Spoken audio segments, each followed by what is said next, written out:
We're going to come back into our discussion on yoga therapy and defining that, and then also defining what it means to be a Sattva Yoga therapist, and go into some of our tools and methodology today, as well, getting some practice later on today. So we're on the slide that shows Sattva Yoga Therapy and the three treasures of mind, body, and spirit.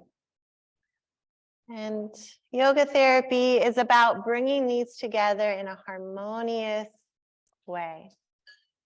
Through Sattva Yoga Therapy, we focus on therapeutic relationship first and foremost, and we focus on trauma-centered approach to care. So it means that our first pillar is always Ahimsa. So not doing harm.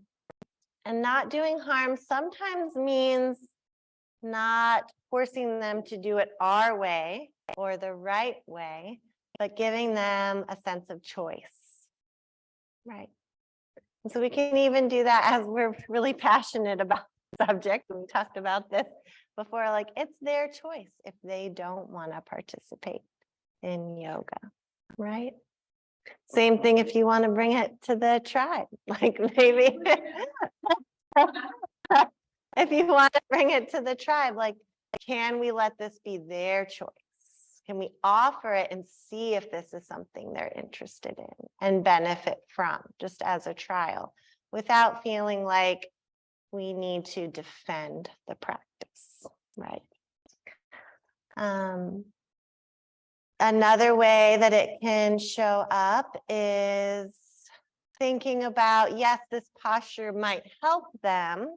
However, is there any way that this could also harm them? And could there be a better choice, or could we back off a little bit? So not being hasty, but really getting them involved in that therapeutic process. Because Mallory, taught us a beautiful therapeutic class for head, neck, and shoulders. However, if she was getting feedback from us, it would have changed along the way. Like she still would have remained calm, right? Not like, oh no, you felt pain here. Let's try this instead. Let's try this instead.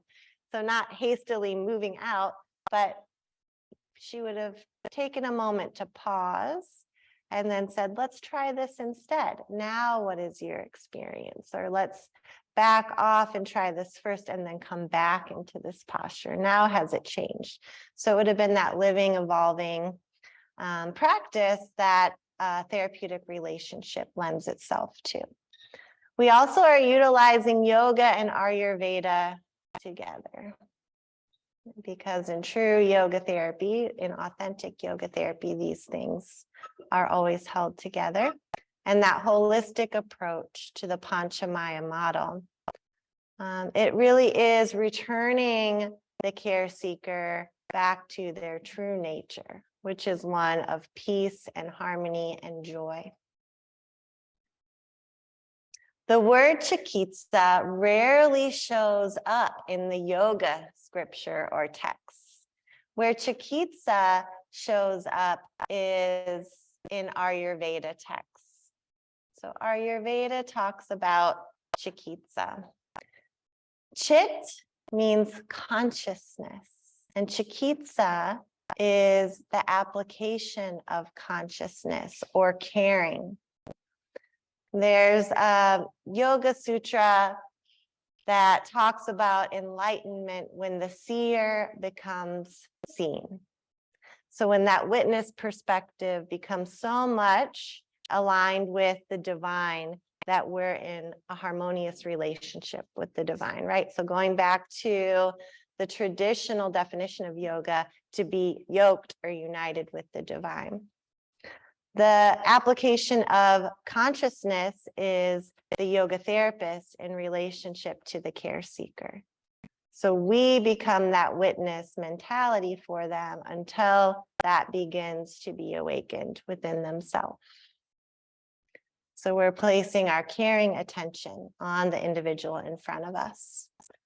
Traditional Ayurveda uses yoga and yoga therapy as Sattva Vaja Chikitsa, or therapy for increasing Sattva Guna, which will describe what Sattva Guna is. It's an important part of all of our practices. That's why we've named them Sattva. For eliminating some skaras that lead to suffering. So this is where we don't want to